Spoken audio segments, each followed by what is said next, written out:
لگتا ہے ایسا ہے کہ جیسے غیر مسلموں کے لیے کہا گیا ہے کہ صفائی مطلب کم از کم سٹریٹ سے ادھر دیکھے اور یہاں بس لگ بھگ ایک منٹ بس. جی ہم نے بعض فوٹوز دیکھیں کہ جس پر اس طرح سے خود ہمارے پاکستان کی کہ حتیٰ یہ کہ ڈسٹ بن وہاں رکھا ہوا ہے، گورنمنٹ نے رکھا ہے. جی اس کے باوجود بھی جو نیچے گندگی ہے تو اس پہ یقیناً کسی نے لکھا تو صحیح لکھا تھا کہ اب تو یہ گورنمنٹ کا قصور تو نہیں ہے. ہر بات آپ گورنمنٹ میں نہیں ڈال سکتے. جناب انہوں نے جہاں پر ڈسٹ بن رکھا ہوا بھی ہے تو وہاں پر بھی آپ اس بات کی جب رعایت نہیں کر رہے، وہاں پر بھی سڑک کو گندا کیا، پھر تو ہمیں اپنے قومی اور اخلاقی کردار کو دیکھنے کی ضرورت ہے مجموعی طور پر. ایک بہرحال یہ ایک کمی ہے.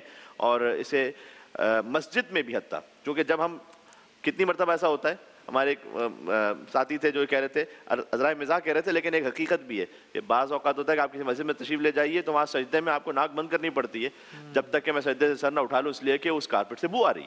تو وہ تو جو اہلیان مسجد ہیں ان کی یہ ڈیوٹی بنتی ہے کہ جس طرح سے وہ اپنے گھر کو صاف رکھتے ہیں تو پھر یہاں پر بھی اس سے بڑھ کر ہے کہ اللہ سبحانہ وتعالیٰ کے اس گھر کو یہاں پر صاف رکھا جائے. حدیث میں ہے کہ ان الثوب یسبح، اگر پاکیزہ صاف لباس ہو، دیکھیں مہنگے لباس کی بات نہیں ہو رہی یہاں پر، چاہے وہ لباس پیون لگا ہوا ہو لیکن صاف ہو.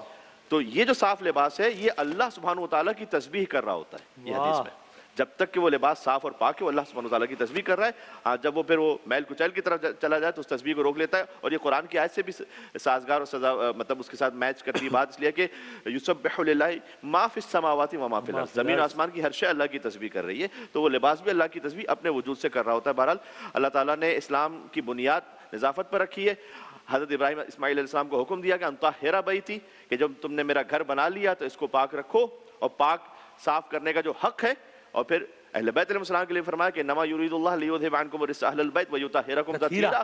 تو ہر جگہ طہارت کی بات ہے، وہ تو طہارت معنوی بھی ہے، طہارت ظاہری بھی ہے، لیکن بہرحال کم سے کم اپنے گھر پر، اپنی سڑک پر، اپنی مسجد میں طہارت ظاہری کا خیال رکھیں تاکہ اللہ سبحانہ وتعالیٰ کی رضا میں شامل حال ہو سکے. جزاک اللہ. قبلہ